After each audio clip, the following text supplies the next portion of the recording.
Hello students, नमस्ते everybody. देखिए, अपने आज का जो नया टॉपिक है वो है मॉडल्स और मॉडल ऑक्सिलियरीज। मॉडल ऑक्सिलियरीज और मॉडल्स। देखिए, इसको समझने के लिए, क्योंकि मॉडल शब्द जो है वो मूड शब्द से बना है। ये मॉडल जो शब्द है, मॉडल्स, ये मूड शब्द से बना है। मूड मीन्स नेचर या प्रकृति, किसी का स्वभाव, उसको व्यक्त करने के लिए मॉडल्स शब्द का यूज किया जाता है। अब मॉडल ऑक्सिलियरीज की बात करते हैं तो सबसे पहले अपने को पता होना चाहिए कि ऑक्सिलियरी क्या होती है। यानी आपको ये पता होना चाहिए कि ऑक्सिलियरी क्या होती है। ऑक्सिलियरी क्या होती है? ऑक्सिलियरी देखिए एक प्रकार की हेल्पिंग वर्ब होती है। ठीक है, हेल्पिंग वर्ब होती है और वो क्या करती है, उसका हेल्पिंग वर्ब का एक स्पेशल मीनिंग होता है। स्पेशल मीनिंग कैसे होता है? एज अ मेन वर्ब भी हो सकता है। एज अ मेन वर्ब होता है उसका मीनिंग। ठीक है ना, एज अ मेन वर्ब उसका स्पेशल मीनिंग होता है। और वो क्या करती है? टेंस की आइडेंटिटी बताती है। टेंस आइडेंटिटी मतलब टेंस की पहचान करवाती है। कौन? ऑक्सिलियरी। ऑक्सिलियरी जो है उसका एक स्पेशल मीनिंग होता है। दूसरी बात, ये मेन वर्ब की तरह। और दूसरी बात ये क्या करती है, उस सेंटेंस में, किसी सेंटेंस में टेंस कौन सा है उसकी आइडेंटिटी के लिए ऑक्सिलियरीज जरूरी है। दूसरी बात, ऑक्सिलियरीज क्या करती है? ऑक्सिलियरीज जो है वो जो verbs, forms of the verbs, forms of the verbs जो है उसका निर्माण करती है, उसको क्रिएट करती है। ऑक्सिलियरीज के अकॉर्डिंग क्या होते हैं, वर्ब की फॉर्म जो है वो बदल जाती है। और वर्ब की फॉर्म बदल जाती है, क्यों बदलती है? क्योंकि इट इज मस्ट, ये जरूरी होता है for the sentences and tenses. Tense और सेंटेंस दोनों के लिए फॉर्म्स ऑफ द वर्ब जो है वो बहुत जरूरी है। इसलिए ऑक्सिलियरीज का काम क्या है? ऑक्सिलियरीज मतलब एक हेल्पिंग वर्ब है और वो स्पेशल मीनिंग होता है उसका। टेंस की पहचान के लिए जरूरी है, वर्ब की फॉर्म के लिए जरूरी है। और वर्ब की फॉर्म किसी भी टेंस के निर्माण के लिए और सेंटेंस के लिए जरूरी है। अब ये जो ऑक्सिलियरीज होते हैं इसमें प्राइमरी ऑक्सिलियरीज होती है और मॉडल ऑक्सिलियरीज होती है। एक तो ध्यान रखना है, प्राइमरी ऑक्सिलियरीज होती है। प्राइमरी ऑक्सिलियरीज आप पढ़ चुके हैं। कैसे? हम प्राइमरी ऑक्सिलियरीज के बाद इज, एम, आर, वॉच, वर, ये प्राइमरी ऑक्सिलियरीज है। डू, डिड, डज, ये प्राइमरी ऑक्सिलियरीज है। हैज, हैव, हैड, ये सारी की सारी क्या है?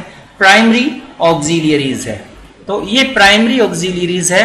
प्राइमरी ऑक्सिलियरीज का मतलब क्या होता है? ये बी, हैव और डू, ध्यान रखना है। एक तो बी टाइप वर्ब, एक टाइप होता है हैव टाइप वर्ब, एक होती है डू टाइप वर्ब। यानी ये तीन प्रकार की मुख्य क्रियाएं हैं। इन तीनों के अलग अलग रूप है। बी के इजेमार है, बी के इजेमार है और वाजवर है बी के। ठीक है ना, बी के तो ये तीन रूप है, इजेमार, वाजवर। और हैव के ये हैज, हैव, हैड, ये है 5 और 3 8। और डू के ये तीन रूप है, डू, डिड और डज, 11। ये टोटल 11 जो वर्ब्स है वो क्या है? ऑक्सिलियरीज है।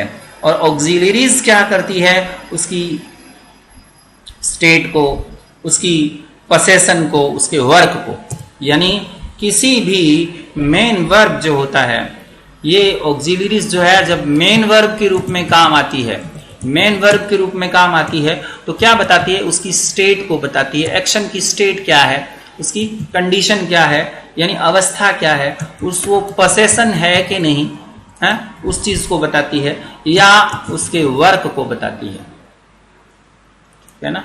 तो इस तरीके से ये ऑक्सिलियरीज होती है। मेन वर्ब जो होती है उसकी स्टेट को, पोसेशन को और वर्क को ये बताती है। जैसे अपने कहें हरी इज रीडिंग अ नॉवल, हरी क्या काम कर रहा है? वर्क के बारे में बता रहा है। हाई वॉज स्लीपिंग, वो सो रहा है। ये ऑक्सिलियरीज प्राइमरी है। दे वर गोइंग होम, वे घर जा रहे हैं, ये भी प्राइमरी ऑक्सिलियरीज है। I did not know him, ये डिड क्या है, प्राइमरी ऑक्सिलियरीज है। अब मेन वर्ब और स्टेट के रूप में भी ऐसे इसके अंदर काम में होता है। Ram is my best friend. अब देखो एक सेंटेंस में दे रहा हूं आपको, ये लिखा है Ram is my best friend. अब यहां इज जो है प्राइमरी ऑक्सिलियरीज है, लेकिन यहां पर मेन वर्ब के रूप में काम कर रही है। Ram is my best friend, यहां स्टेट बता रही है, स्थिति को बता रही है। हम बता रहे थे ना कि वो स्टेट को बताती है, कंडीशन को बताती है। दूसरी बात देखिए, आपके पास राहुल हैज अ कार, अब यहां पर क्या बता रही है, पसेशन को बता रही है, यानी उसके अधिकार को बता रही है मेन वर्ब के रूप में। मेन वर्ब ऑफ पोजेशन के रूप में हैज का काम हो रहा है। एक और देखिए, she did a work of praise, उसने प्रशंसनीय काम किए। यहां डिड जो है मेन वर्ब के रूप में काम आ रहा है। तो मेन वर्ब के रूप में जब ये काम आती है तो स्टेट, पोजेशन और वर्क के रूप में प्राइमरी ऑक्सिलियरीज काम में आती है। ओके, तो हमारा जो मूल जो टॉपिक है आज, ओरिजिनल टॉपिक है, वो हमारा क्या है, हमारा ओरिजिनल टॉपिक है मोडाल्स और मॉडल ऑक्सिलियरीज। मोडाल्स और मॉडल ऑक्सिलियरीज जो है, मोड या मूड से इसकी उत्पत्ति होती है। मोड या मूड से इसकी मतलब इसकी क्रिएशन हुआ, जिसका मतलब क्या होता है, जिसका मतलब होता है नेचर, जिसका मतलब होता है बिहेवियर, जिसका मतलब होता है मूड। यानी किसी भी सब्जेक्ट की नेचर, बिहेवियर, नेचर मतलब प्रकृति, बिहेवियर मतलब व्यवहार, मूड मतलब मिजाज, इसको बताने के लिए जिन ऑक्सिलियरीज का प्रयोग होता है उनको मॉडल ऑक्सिलियरीज कहते हैं। मॉडल ऑक्सिलियरीज कहते हैं। कौन कौन सी होती है, कैन और कुड, ठीक है ना, मे और माइट।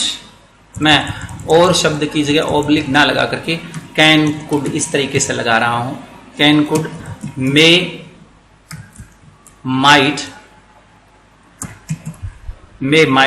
इसी तरीके से आपका शैल, शुड, इसी तरीके से मैं कहूं will, would.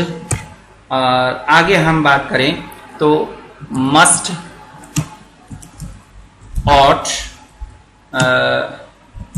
Need, must, ought, need. Ought अकेला नहीं आता, ऑट के साथ हमेशा टू आता है। नीड अकेला आता है, नीड की जो वर्ब है। उसके अलावा यूज्ड टू, इसके अलावा यूज्ड टू ये भी आता है, और इसके अलावा डेयर इसका यूज होता है। तो ये मेन मॉडल ऑक्सिलियरीज वर्ब है। यानी कैन का पास्ट कुड होता है, मे का पास्ट माइट होता है, शेल का पास्ट शुड होता है, विल का पास्ट वुड होता है। Must, ought to, need, used to और डेयर, इनका यूज किया जाता है। तो यहां एक बात ध्यान रखने वाली है, ought to, यूज्ड टू और डेयर, ये ऐसी वर्ब है नीड, कई बार इनको मेन वर्ब के रूप में यूज किया जाता है, इसलिए इसको मार्जिनल ऑक्सिलियरीज और या यूं कहें कि उनको सेमी मॉडल्स का रूप भी दिया जाता है। कौन कौन सी, ध्यान रखिए, नीड, डेयर और यूज्ड, ये तीन जो मॉडल्स हैं इनको अपने क्या कहते हैं, इन तीनों का नाम मार्जिनल मॉडल्स भी कह सकते हैं इसको, या इसको अपने कहते हैं सेमी मॉडल्स, मार्जिनल मॉडल्स। तो इस तरीके से आपको इनका भी आपको ध्यान रखना है। अब बात करते हैं कि फिर इनका यूज कैसे और किस तरीके से करते हैं किसी सेंटेंस में, आपको पूरा ध्यान इसका भी होना चाहिए। कैसे, ये नंबर एक कैपेसिटी बताते हैं, कैपेसिटी का मतलब होता है सामर्थ्य बताते हैं। दूसरी बात, ये एबिलिटी बताते हैं, किसी की योग्यता कितनी है, ठीक है ना। ये पावर बताते हैं, शक्ति कितनी है उसमें है। ये बताते हैं परमिशन, मतलब अनुमति के भाव को प्रकट करते हैं। इसके अलावा ये बताते हैं पॉसिबिलिटी यानी संभावना को बताते हैं। इसके अलावा ये विलिंगनेस बताते हैं, विलिंगनेस यानी इच्छा को बताते हैं, ये थ्रीट को बताते हैं, चुनौती या धमकी जिसको बोलते हैं वो, दृढ़ निश्चय को बताते हैं, ये डिटर्मिनेशन को बताते हैं, दृढ़ निश्चय को बताते हैं, डिटर्मिनेशन कहते हैं। या हम किसी को मना कर दें, हम किसी को मना कर दें, उसको अंग्रेजी में कहते हैं प्रोहिबिशन, स्ट्रिक्टली प्रोहिबिटेड बोलते हैं ना वो। या ये बताते हैं कंपल्सन को, कंपल्सन का मतलब अनिवार्यता या बाध्यता, कोई आदमी के अनिवार्यता है या बाध्यता है उसको बताते हैं। या ये बताते हैं करेज, साहस को, साहस को बताते हैं। या किसको बताते हैं, ये नीड को बताते हैं, जरूरत को, या ये कहें नेसेसिटी को, ये मैं वर्ड यूज कर रहा हूं नेसेसिटी। तो इनको, ये जो गुण हैं आपके, कैपेसिटी, क्षमता, एबिलिटी, योग्यता, पावर, शक्ति, परमिशन, अनुमति, पॉसिबिलिटी, संभावना, विलिंगनेस, इच्छा, थ्रीट, चुनौती या धमकी, डिटर्मिनेशन, दृढ़ निश्चय, प्रोहिबिशन, मनाही, कंपल्सन, अनिवार्यता, करेज, साहस, नेसेसिटी, आवश्यकता, इन चीजों को ये मेन वर्ब के साथ मिलकर के एक्सप्रेस करते हैं, इसीलिए इनका नाम मॉडल ऑक्सिलियरीज हैं। ठीक है ना, इसका नाम इसीलिए मॉडल ऑक्सिलियरीज होते हैं। अब मॉडल ऑक्सिलियरीज होते हैं, इनकी खासियत क्या होती है? पहली खासियत देखिए, आप सेंटेंस देखिए, फर्स्ट जो सेंटेंस है, सेंटेंस देखोगे तो अपने आप ही आपको पता चल जाएगा। कैसे? ही शुड ओबे हिज पेरेंट्स, ये है मतलब। आप इन सेंटेंस को देखोगे तो अपने आप नियम बनाओगे। It may rain today. अगला सेंटेंस देखिए, you should be given the party. Okay, you should given the party, यूं कहते हैं प्राइज, लिख देते हैं अपने prize, you should be given the prize. ऐसे ही I will prove my worth, I will prove my worth. अब इन सेंटेंसेस में देखिए, यहां लिखा है शुड बे, शुड के बाद ओबे की फर्स्ट फॉर्म, यानी तुम्हें अपने माँ बाप की आज्ञा का पालन करना चाहिए, तो शुड मॉडल ऑक्सिलरीज के बाद में फर्स्ट फॉर्म ही यूज करते हैं। ऐसे देखिए, मे रेन, मे के बाद में रेन क्या है? फर्स्ट फॉर्म है। यानी will, shall, should, may, might, can, could, ये सब जो होते हैं इनके साथ first form of the main verb यानी बेसिक वर्ब का यूज किया जाता है, बेस वर्ब का। लेकिन कई बार क्या, पैसिव में जब इसका यूज करते हैं तो should be, can be, will be, यानी जब पैसिव के अंदर तुम्हें दिया जाएगा, खिलाया जाएगा, किया जाएगा, किया जा सकता है, ऐसा कोई भाव हो, यानी पैसिव की बात हो, तो बी लगा करके थर्ड फॉर्म का यूज किया जाता है। तो ध्यान रखें, या तो फर्स्ट फॉर्म लगाएंगे या फिर बी लगा करके इनके साथ हमेशा थर्ड फॉर्म का यूज करेंगे। पहला तो इसका रूल ये है। दूसरी बात आप देखिए, ही कैन रन फास्ट, एक सेंटेंस। दूसरी बात, she can cook well, she can cook well. तीसरी बात, birds can fly easily। Fourth देखिए, it can be advantageous for us। अब देखिए, अब इसमें जेंडर देखिए, ही, ये क्या है? मैस्कुलिन जेंडर, पुल्लिंग है।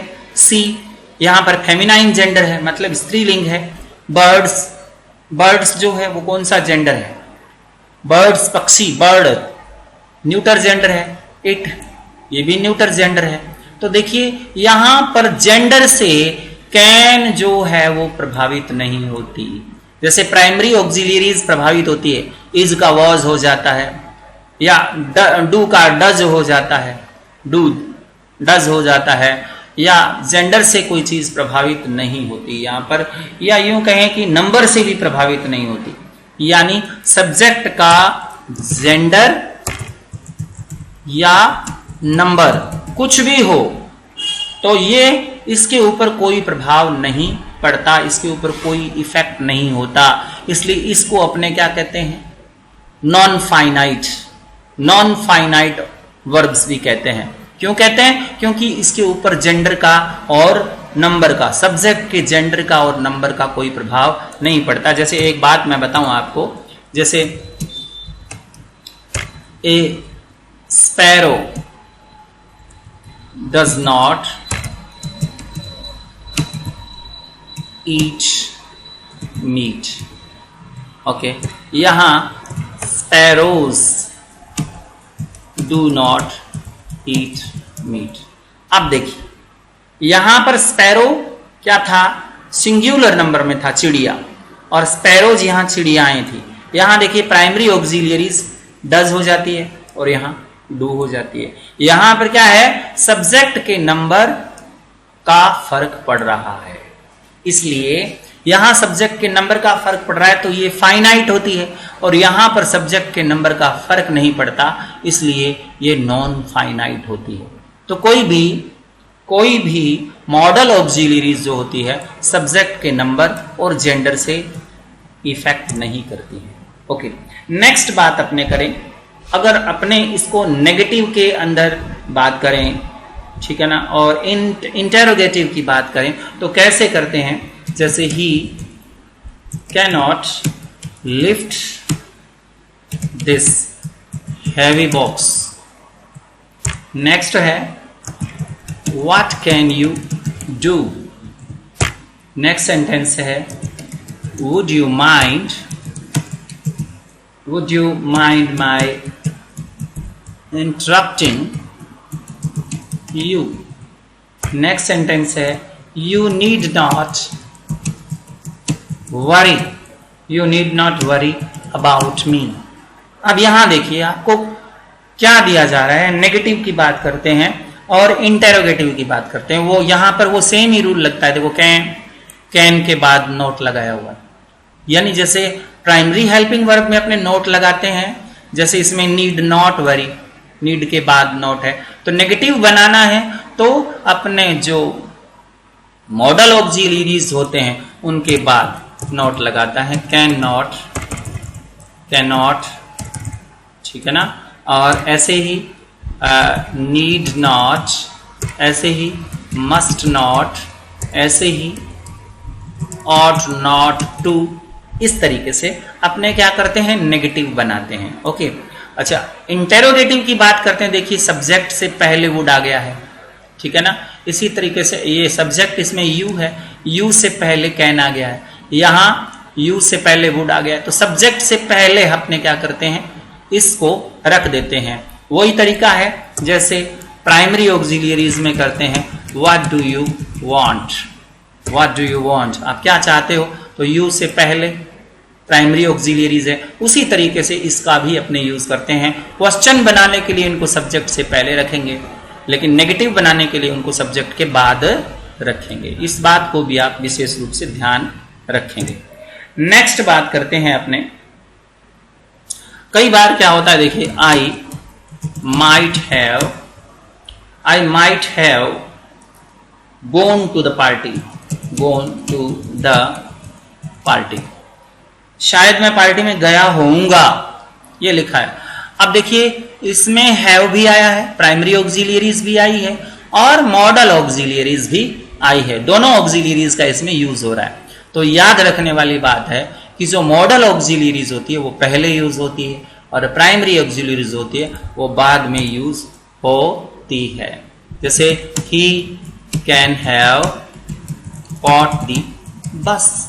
अब कैन हैव, कैन के बाद हैव हो रहा है ना, मॉडल ऑक्सिलरीज कैन पहले है बाद में है प्राइमरी ऑक्सिलरीज। तो दोनों ऑक्सिलरीज जब साथ में आती है तो प्राइमरी ऑक्सिलरीज जो होता है वो बाद में आती है, मॉडल ऑक्सिलरीज पहले आती है। इस बात को भी आप विशेष रूप से ध्यान रखेंगे। ये आपकी बात हुई। अच्छा, एक बात और हम कर लेते हैं, जैसे आपको दे दिया you must take medicine every day. Next sentence है आपका हरी कैन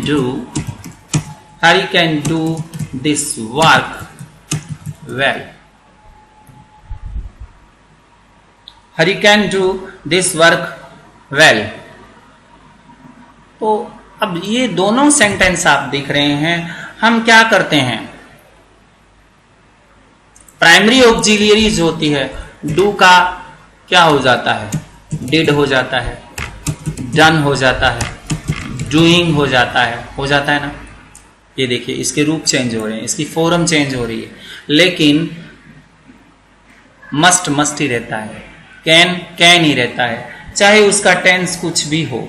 एवरीडे क्या कह रहा है, एवरीडे कहता है रोजाना, तुम्हें रोजाना, you must take medicine everyday, तुम्हें रोजाना ये मेडिसिन लेनी चाहिए। एवरीडे कह रहा है, प्रेजेंट की बात कर रहा है। Hari can do this work well, Hari जो इस काम को अच्छी तरह कर सकता है। तो टेंस का इसके ऊपर कोई इफेक्ट नहीं पड़ता। दूसरी बात, ना तो इनके बाद आईएनजी लगती है, ऐसा नहीं है कि अपने कैन के बाद में आईएनजी जोड़ दें, तो ये क्या है, ये गलत है। इसी ना ही अपने कैन के बाद ऐसे करें कि टू जोड़ दें, ये भी क्या होगा, गलत होगा, ये भी गलत होगा। तो इस तरीके से ये चीजें जो है मॉडल ऑक्सिलियरीज में नहीं चलती है। प्राइमरी ऑक्सिलियरीज में ऐसे हो सकता है डूइंग, टू डू। हाँ, एक इसमें अपवाद है, जैसे अपने यूज्ड टू का प्रयोग करते हैं, ऐसा कोई अपवाद आ सकता है, ठीक है ना, तो इसका प्रयोग किया जाता है। अब नेगेटिव जब बनाते हैं तो दो प्रकार की फॉर्म यूज की जाती है। एक तो होती है अनकॉन्ट्रैक्टेड फॉर्म, अनकॉन्ट्रैक्टेड फॉर्म, अनकॉन्ट्रैक्ट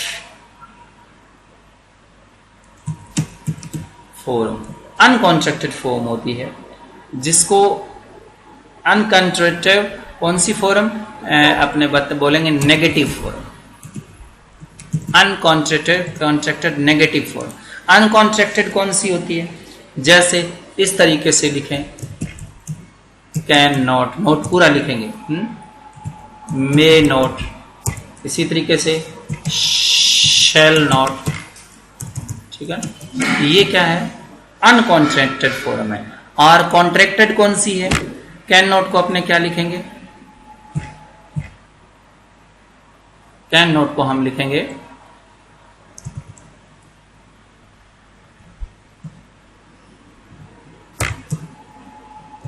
कांच, नोट की जगह सिर्फ टी लगा रहे हैं अपने।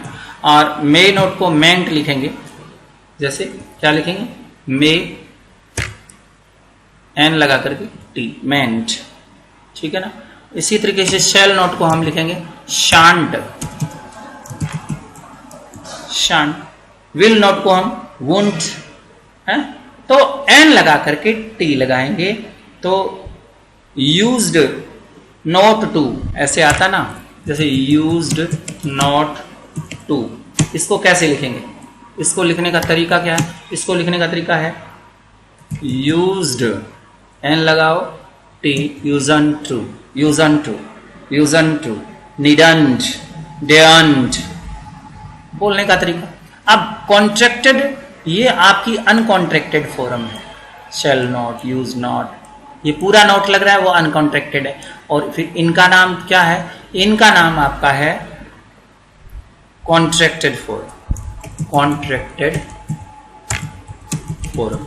तो ये कॉन्ट्रैक्टेड फॉर्म होती है। कॉन्ट्रैक्टेड फॉर्म जो होती है वो बोलचाल की भाषा में यूज की जाती है। अनकॉन्ट्रैक्टेड फॉर्म जो होती है वो हमेशा अपने किस में यूज करते हैं, रिटन वर्क में, फॉर्मल जो काम करते हैं उसमें हम अनकॉन्ट्रैक्टेड फॉर्म का यूज करते हैं। तो इस तरीके से आपको ध्यान रखना है कि मॉडल ऑक्सिलियरीज और प्राइमरी ऑक्सिलियरीज में क्या डिफरेंस होता है और उनका यूज हम क्यों करते हैं, ऑक्सिलियरीज हम कहते किसे हैं, इन बातों का आप विशेष रूप से ध्यान रखेंगे।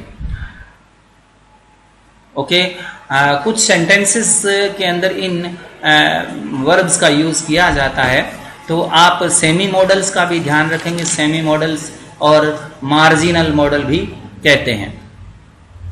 और अब अपने यूज करेंगे आपका यूज ऑफ कैन। कैन का यूज कैसे करेंगे, कैन का यूज कैसे करेंगे। कैन एक मॉडल वर्ब है, मॉडल ऑक्सिलियरीज वर्ब है, उसका यूज हम कैसे करेंगे। तो देखिए उनका यूज करने के लिए आपको कुछ सेंटेंस लेने पड़ेंगे। जैसे I am able to solve any question of this exercise. Next sentence है she is able to lift 100 kg weight at a time. Okay, he knows how to repair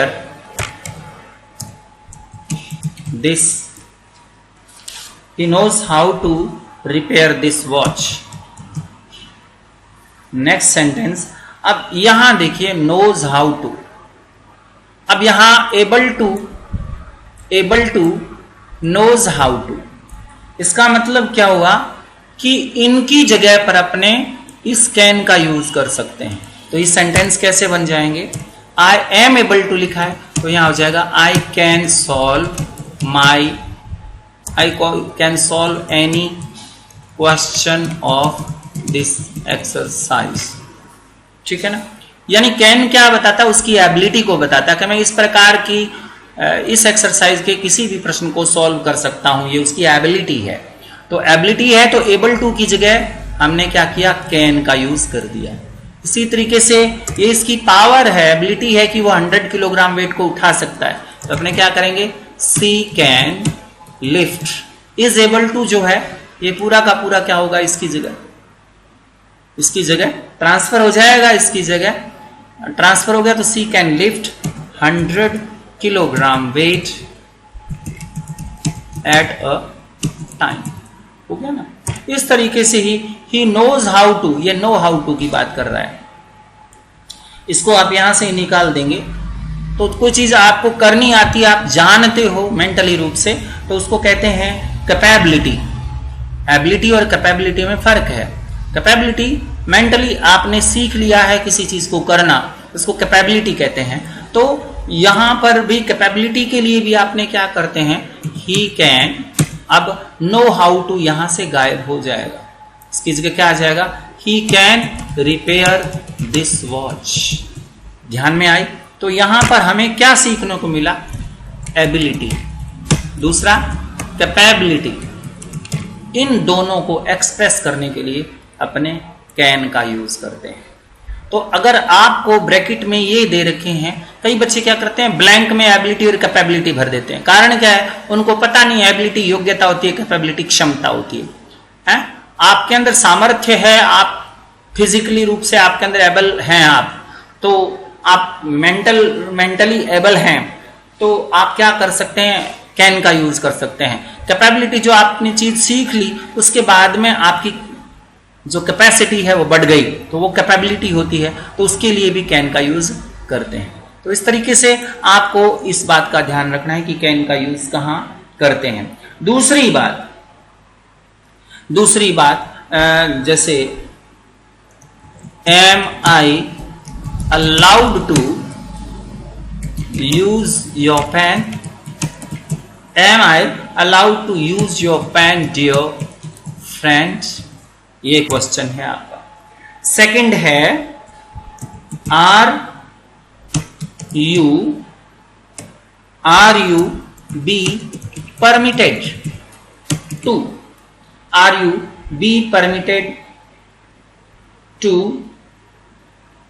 guide me brother. अब देखिए ये दो question आपके पास है। Am I allowed to use your pen dear friend, क्या मुझे अनुमति है आपके पेन का यूज करने की, क्या आपको मुझे निर्देशित करने के लिए आपने परमिशन ले ली है या आपको परमिशन दी गई है, बी परमिटेड। तो यहां पर अलाउ और परमिशन दो शब्द आ रहे हैं, लेस फॉर्मल और इनफॉर्मल, यानी बहुत ही फॉर्मल बात है और इनफॉर्मल बात है। औपचारिक तो कम है वो और इनफॉर्मल ज्यादा है। औपचारिक कम है, इनफॉर्मल ज्यादा है। तो इस समय इसकी जगह पर एम अलाउड टू और बी परमिटेड टू, इसकी जगह पर आपको कैन का यूज कर सकते हैं। कैसे? जैसे आपको ऊपर वाले सेंटेंस में हटा दीजिए, can I use your pen dear friend. क्या डियर फ्रेंड मैं आपका पेन यूज कर सकता हूं? तो यहां क्या है, परमिशन ही ले रहे हैं, अलाउ कर रहे हैं। Can I use your pen dear friend. इसके are you be permitted to guide me, यहां पर लिखा है are you be permitted to guide me. तो यहां इस तरीके से भी यूज कर सकते हैं, can you guide me brother, यानी आपके पास वो पावर है, आपने वो परमिशन ले ली है। तो are you be permitted to जो था और इज एम आर यहां से हट जाएगा और आप क्या करेंगे, कैन का यूज कर देंगे। तो यहां बात किसकी आई, यहां अलाउंस की, ALLOWNC अलाउंस की बात आई और परमिशन की बात आई। तो इसके लिए हम किसका यूज करते हैं, कैन का यूज करते हैं। तो परमिशन और अलाउंस के लिए आप कैन का यूज कर देंगे। अच्छा, एक बात और बात बताते हैं कि प्रेजेंट टेंस जो सैद्धांतिक रूप से, व्यवहारिक रूप से प्रेजेंट थियरिटिकल है, प्रेजेंट थियरिटिकल यानी सैद्धांतिक रूप से, यूं के व्यवहारिक रूप से जिस वर्तमान काल को बताते हैं उसके लिए, और जनरल पॉसिबिलिटी के लिए, जनरल पॉसिबिलिटी के लिए अपने किसका प्रयोग करते हैं, कैन का यूज करते हैं। कैसे? एक जनरली हम बात करते हैं कि गलती किसी से भी हो जाए, गलती से किसी से भी हो सकती है, तो एनीबडी कैन मेक मिस्टेक। यहां पर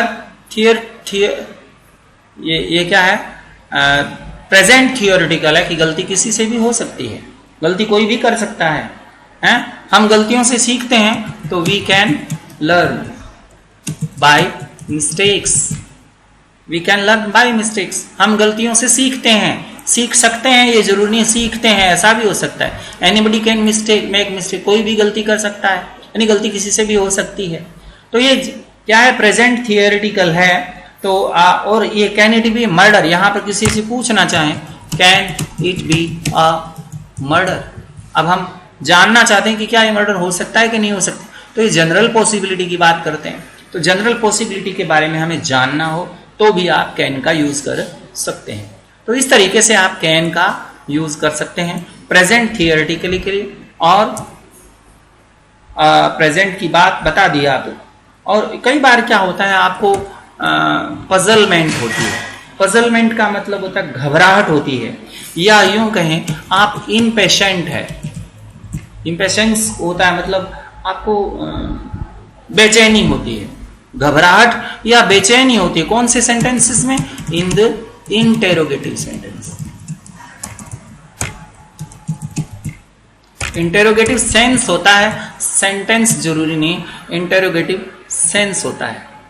इंटेरोगेटिव सेंस में पूछा जाता है, होता वो पॉजिटिव है, लेकिन इंटेरोगेटिव सेंटेंस में अपने आप क्वेश्चन मार्क लगता है जब आपको पजलमेंट होती है, घबराहट होती है, या यूं कहें कि आपके अंदर इम्पेशेंस होता है, अधीरता होती है। कैसे? उसका मतलब क्या है? उसका मतलब क्या है? अब इसमें सकता है कहीं नहीं आया, यानी व्हाट कैन, अब थोड़ा सा मैंने ये दबा दिया, व्हाट कैन ही मीन, उसका मतलब क्या है, व्हाट कैन ही मीन। अब यहां इसका अर्थ ये निकालेंगे उसका मतलब क्या हो सकता है, ऐसे नहीं, उसका मतलब क्या है, व्हाट कैन ही मीन। मतलब आप घबराहट में पूछ रहे हैं, उसका मतलब क्या है। अब मैं कहां पढ़ूं, ऐसे पूछना हो घबराहट के अंदर, तो where can I study, where can I study. अब मैं कहां पढ़ूं, मैं कहां पढ़ूं, कहां जाऊं, वेयर कैन आई गो, मैं कहां जाऊं। तो ये जो बातें होती है, तो ये पजलमेंट और इम्पेशेंस के अंदर जब हम बोलते हैं, घबराहट और बेचैनी के अंदर बोलते हैं, तो कैन का यूज हम इसमें करते हैं। ओके, कुछ कंडीशनल सेंटेंसेस होते हैं। कंडीशनल सेंटेंसेस में आप उसका यूज करते हैं, इफ यू रिक्वेस्ट, अगर आप रिक्वेस्ट करते हो, हैं, अगर आप रिक्वेस्ट करते हो, if you request, he can help you, he can help you. अब यहां देखिए इफ वाला सेंटेंस है, अगर तुम प्रार्थना करोगे तो वो आपकी सहायता कर देगा, तो यहां कर देगा या कर सकता है, यहां पर कैन का यूज करते हैं कंडीशनल सेंटेंसेस में। और यहां पर क्या होती है, प्रोबेबिलिटी होती है, कि यहां पर प्रोबेबिलिटी का मतलब प्रायिकता होती है, मतलब वो सहायता कर भी सकता है और नहीं भी कर सकता है, जवाब भी दे सकता है। तो ऐसे सेंटेंसेस में प्रोबेबिलिटी और पॉसिबिलिटी में यही तो फर्क है। प्रोबेबिलिटी में दोनों संभावनाएं होती है कि कर भी सकता है और नहीं भी कर सकता है, और पॉसिबिलिटी में सिर्फ एक संभावना होती है कि हो सकता है, उसका अंदेशा व्यक्त किया जा सकता है, यानी नहीं होने का उसमें भाव नहीं होता, लेकिन प्रोबेबिलिटी में नहीं होने का भाव साथ में होता है। If you request he can help you, अगर तुम रिक्वेस्ट करोगे तो उसकी आपकी सहायता कर सकता है, हो सकता है कि वो आपका सहायता कर दे। तो इस तरीके से प्रोबेबिलिटी, अगर आपको प्रोबेबिलिटी आपको व्यक्त करनी है तो आपको क्या करना है, प्रोबेबिलिटी ये होती है, ये व्यक्त करनी है। तो जैसे एक सेंटेंस और देख लीजिए, इफ शी ट्राइज, अगर वह कोशिश करती, यहां लिखा है, अब अगर वह कोशिश करती है तो अब आगे लिखा है सी कैन अचीव इट, वो इसे अचीव कर सकती है, यानी अचीव कर भी सकती है और नहीं भी कर सकती। तो प्रोबेबिलिटी को बताने के लिए आपको कैन का यूज करना पड़ेगा, प्रोबेबिलिटी को बताने के लिए आपको कैन का यूज करना पड़ेगा, ठीक है ना। तो पजलमेंट और इंपेशेंस में नेगेटिव की बात करते हैं, और यहां पर प्रोबेबिलिटी को बताने के लिए आपको इसका यूज करना पड़ेगा। अच्छा, कई बार क्या होता है, एक मन में धारणा बनाते अपने, एजम्पशन बोलते हैं, या यूं कहें डिडक्शन, अपने आप ही मन में एक धारणा बना लेते हैं। तो ये क्या है, कोई भूतकाल में काम हुआ, पास्ट में कोई काम हुआ, उसके बारे में मन में ये सोच लें कि हाँ ऐसा तो हो गया होगा। ऐसी अवधारणा जब बनाते हैं, इसको अजम्पशन या डिडक्शन कहते हैं, अनुमान की बात करते हैं, यानी हिंदी में अनुमान कहते हैं, अंदाजा लगाना। पास्ट के एक्शन के बारे में जब हम अंदाजा लगाते हैं तो अपने क्या करते हैं, कैन के साथ हैव लगाते हैं और plus third form of the verb का यूज करते हैं।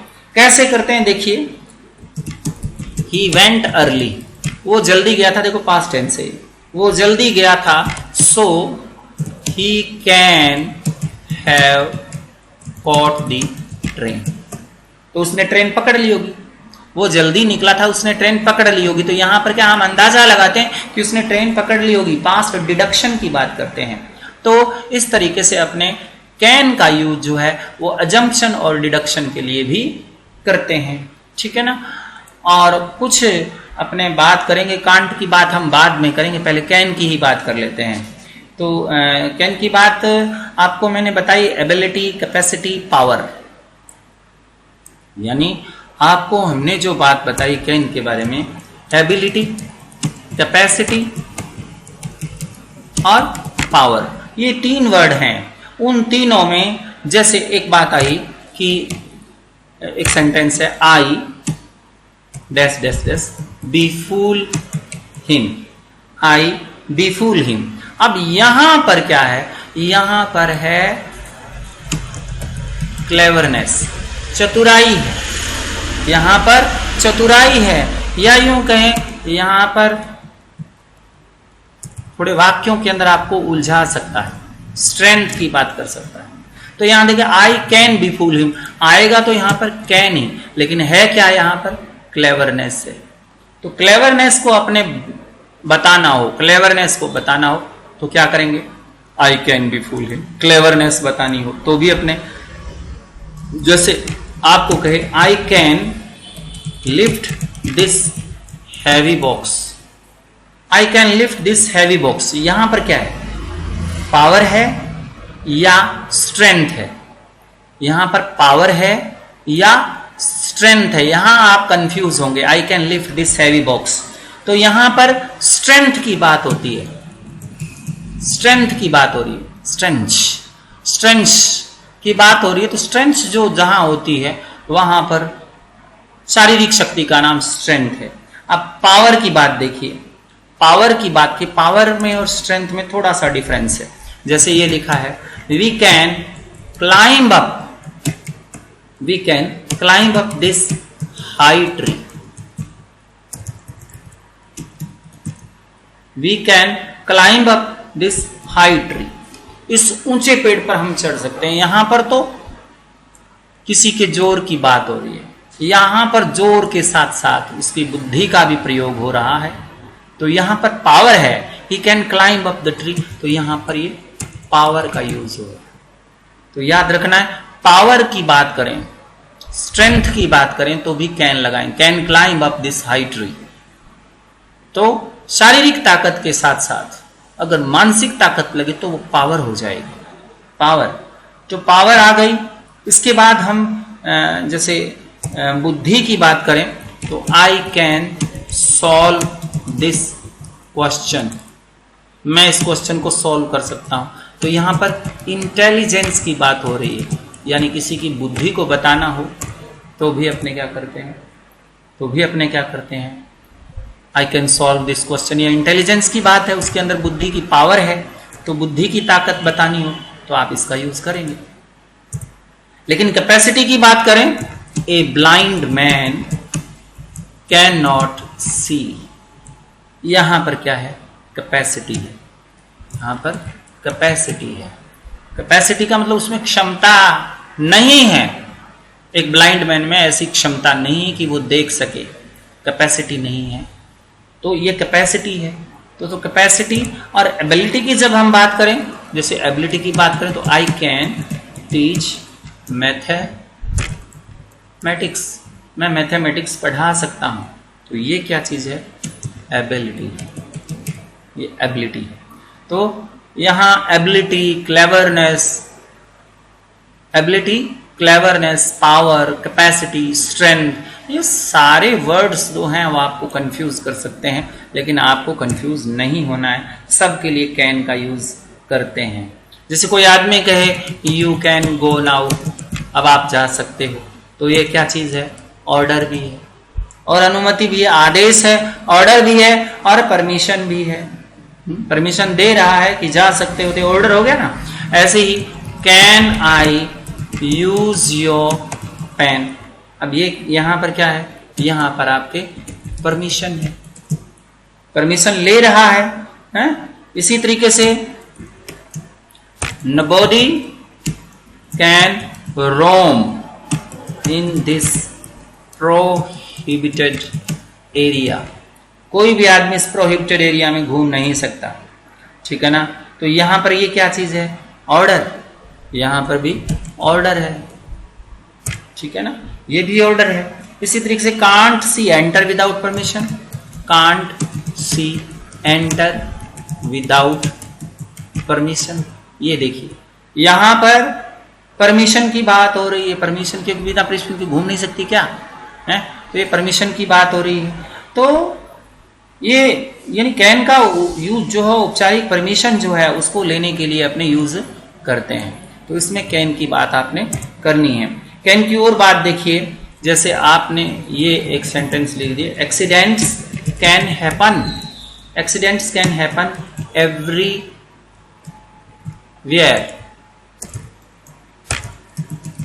यानी एक्सीडेंट कहीं भी हो सकते हैं, किसी भी स्थान पर हो सकते हैं। तो ये क्या चीज है, ये है पॉसिबिलिटी। पॉसिबिलिटी बतानी हो तो आपको कैन का यूज करते हैं, ठीक है ना। अच्छा, अब किसी बात की संभावना का पता लगाना है, देखो पता लगाना है, आपको पूछना है कि ऐसा हो सकता है कि नहीं, पूछना है, बताना नहीं है, पूछना है। पूछना है तो आपको क्या करना है, कैन का ही यूज करते हैं। कैसे, can this boy be a thief, क्या ये लड़का चोर हो सकता है, ये पूछने वाली बात है, हैं? Can God B cruel, can God B cruel, क्या भगवान निर्दयी हो सकता है। पूछना है संभावना के बारे में, तो आपको क्या करना है, क्या करना है, आपको कैन का यूज करना है। दूसरी बात, ऐसी वर्ब्स जो सेंसुअल वर्ब्स जो सेंसेस से यूज की जाती है, तो उनके साथ कैन का ही यूज कर सकते हैं। ऐसे ही यूज कर सकते हैं, जैसे आप we can touch the pinnacle of success, मतलब हम सफलता के शिखर को छू सकते हैं। तो छूना, टच क्या है? सेंस से यूज होने वाली वर्ब है जिसका आईएनजी के साथ यूज नहीं होता। जैसे नोबॉडी कैन टेस्ट साइनाइड, कोई आदमी साइनाइड को टेस्ट नहीं कर सकता। तो ये यहां पर क्या हुआ, यहां पर भी कैन का यूज हुआ, और यहां पर किसकी बात हो रही है? नोबॉडी कैन, यहां पर टेस्ट की बात हो रही है। तो टेस्ट है, टच है, हियर है, ये टेस्ट, टच, हियर, स्मेल। तो ये इन चीजों के साथ अपनी किसका यूज करेंगे? कैन का यूज करेंगे। और हम बात करते हैं कैन का यूज जो है वो नेगेटिव जो है वो हम कल पढ़ेंगे, क्योंकि ये वीडियो जो है वो बहुत लंबा हो जाएगा। आप कैन को अच्छी तरह से पढ़ें। Thank you very much.